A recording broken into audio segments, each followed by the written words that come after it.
This is the new SAFRA complex.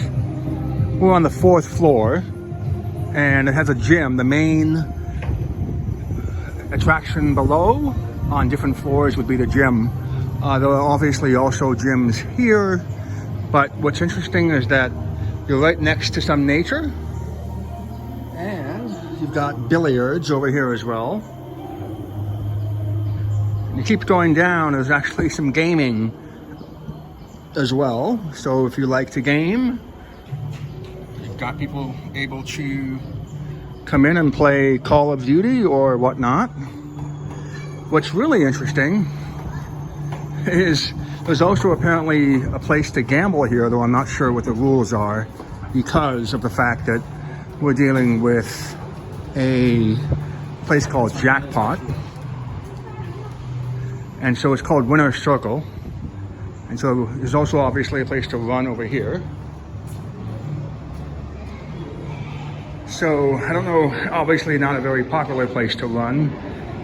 You'll probably end up knocking some people over if you're not careful. There's a bar over here in Paradise Now.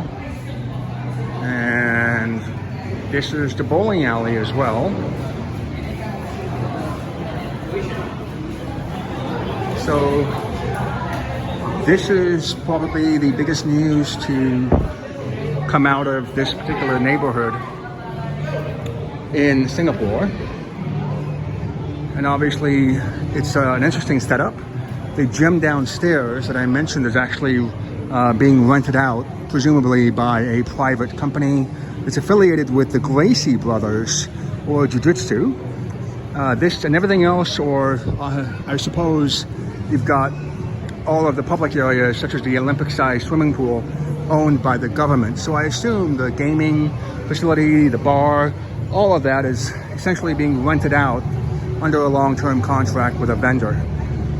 So a very interesting setup. If you go into a community center in the United States, or at least in California, I don't think I've seen something like this before, although you do end up with entities that periodically rent out rooms from the government, from the local government, and set up events. But to have something of this size with long-term tenants, with all these different facilities, is not something I've seen before. And again, it represents what Singapore has done so well for the last 60, 70 years, which is the idea of a public-private partnership.